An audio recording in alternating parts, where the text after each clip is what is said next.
सुलेखा ने हाल ही में एक बहुत ही प्यारे से बेटे को जन्म दिया था। उसका पति राकेश अपने बच्चे के जन्म से बहुत खुश था। 2 महीनों के बाद राकेश ने अपने बच्चे का नाम मानस रखा। राकेश एक पल के लिए भी मानस को अपनी आंखों से ओझल भी नहीं होने देता था। उसने अपनी ऑफिस की डेस्क पर भी मानस की एक तस्वीर रखी हुई थी, ताकि जब भी वो ऑफिस में हो तब भी वो मानस का हंसता हुआ चेहरा उसके सामने हो। सुलेखा भी बहुत खुश थी। दिन बीतते गए और मानस अब 3 साल का हो चुका था। एक बार खेलते हुए मानस गिर गया। उसके घुटने में हल्की सी चोट आई थी। तब भागकर राकेश ने मानस को अपनी गोद में उठा लिया और बोला, तुम्हारा ध्यान कहाँ रहता है सुलेखा? कैसे गिर गया बच्चा? अरे अब बच्चा है, खेलते हुए थोड़ा सा तो गिरेगा ना। गिरेगा भी पड़ेगा भी, इतनी चिंता मत कीजिए आप। देखिए इतनी भी बड़ी नहीं है चोट। वो सब मैं नहीं जानता। मेरे बेटे को एक खरोच भी नहीं आनी चाहिए बस। राकेश का मानस के प्रति प्यार देखकर सुलेखा को अच्छा भी लगता था, पर कभी कभी डर भी लगता था। 2 सालों के बाद राकेश सुलेखा से कहता है, सुलेखा, तुम्हें पता है हमारी सोसाइटी में जो राज है ना, उसने अपने बच्चे को बोर्डिंग भेजने का डिसीजन लिया है। मेरी तो समझ में नहीं आ रहा है कि इतने छोटे बच्चे को भला कोई अपने से दूर कैसे भेज सकता है। हाँ ठीक है, बच्चा थोड़ा गुस्सैल है, जिद्दी है, लेकिन इस वजह से कोई अपने से दूर तो नहीं भेज सकता ना।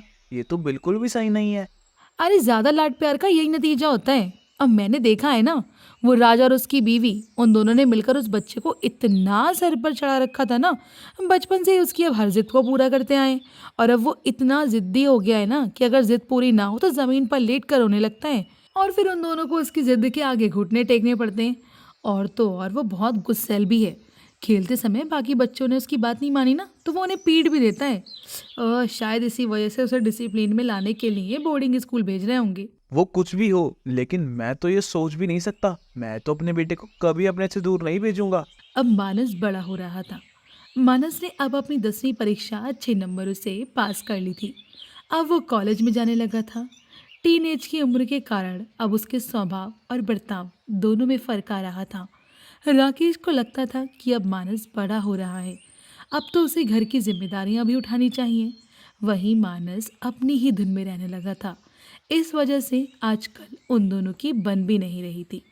एक बार राकेश मानस से कहते हैं, मानस, मैंने तुम्हें लाइट का बिल भरने के लिए कहा था, भर दिया ना तुमने? नहीं पापा, अभी नहीं भरा है, कल भर दूंगा। पिछले 4 दिनों से तुम मुझे यही बात बोल रहे हो, कल भर दूंगा कल भर दूंगा। तुम्हें प्रॉब्लम क्या है समय पर काम करने में? पापा, मैंने भी आपको कितनी बार कहा है, अब सब कुछ ऑनलाइन हो गया है। आप क्यों लाइन में जाकर बिल भरने को बोल रहे हो, जब मैं घर में बैठकर ही ऑनलाइन भर सकता हूँ? तुम लोगों की यही दिक्कत है बेटा, तुम्हें सब कुछ घर बैठे ही करना है। जाने दो, कल मैं ही भर कर आऊंगा। तुम्हें जाने की कोई जरूरत नहीं है। फिर एक बार घर पर कोई पार्सल आया था। बहुत बड़ा बक्सा था। तो राकेश ने मानस को मदद के लिए बुलाया। मानस, ध्यान से उठाओ, दोनों मिलकर अंदर ले जाते हैं। और हाँ, संभल कर देखना, वह टेबल पर फूलदान है। इस बक्से के धक्के से कहीं वो गिर ना जाए।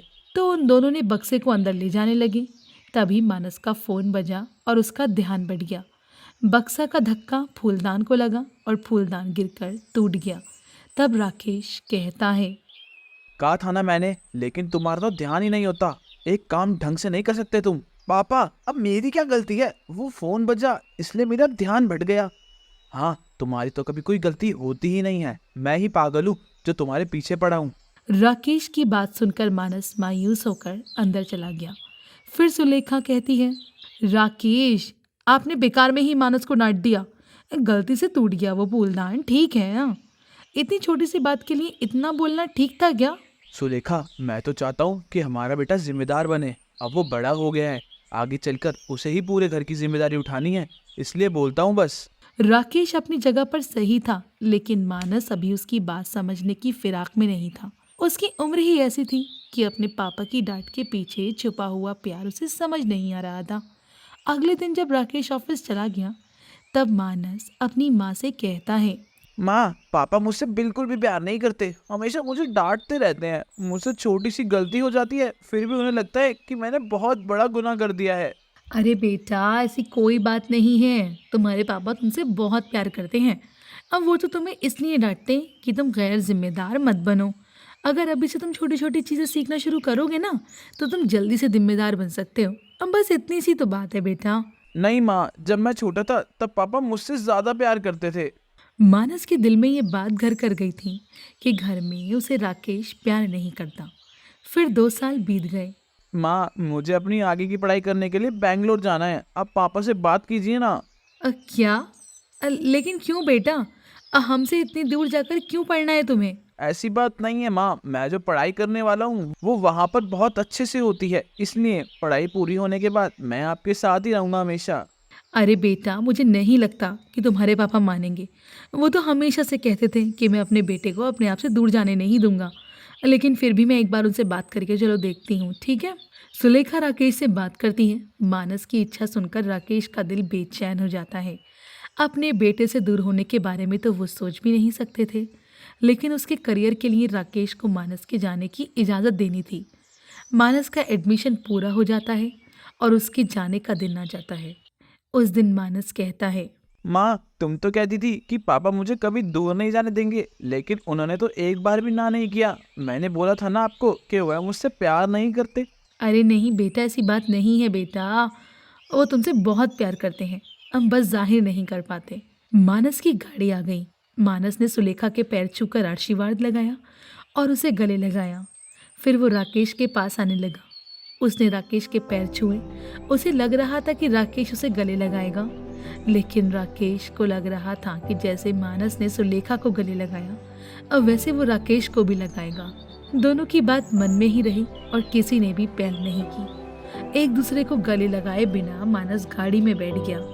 राकेश गाड़ी से दूर जाता हुआ देखकर कुछ देर के बाद सुलेखा ने मानस को वीडियो कॉल किया। माँ का फोन देखकर मानस खुश हो गया, लेकिन स्क्रीन पर सुलेखा नहीं, राकेश था। राकेश मानस के कमरे में जाकर उसकी चीजों से प्यार हाथ फेर रहा था। वो मानस को बहुत मिस कर रहा था। उसे मानस से बहुत बातें करनी थी, लेकिन वो नहीं कर पा रहा था। कुछ सोचकर राकेश ने मानस को फोन लगाया। बेटा, बहुत दिनों से एक बात कहनी थी तुमसे। आई लव यू बेटा, मैं तुमसे बहुत प्यार करता हूँ। राकेश की बातें सुनकर मानस की आंखों में आंसू आ गए। उसने वीडियो कॉल पर राकेश की हाल देखी थी। वो उसे सुलेखा की बात समझ आई थी कि राकेश मानस से बहुत प्यार करता है, अब बस जाहिर नहीं कर पाता है। एक पिता का प्यार की अहमियत उसके बेटे को समझ आई थी।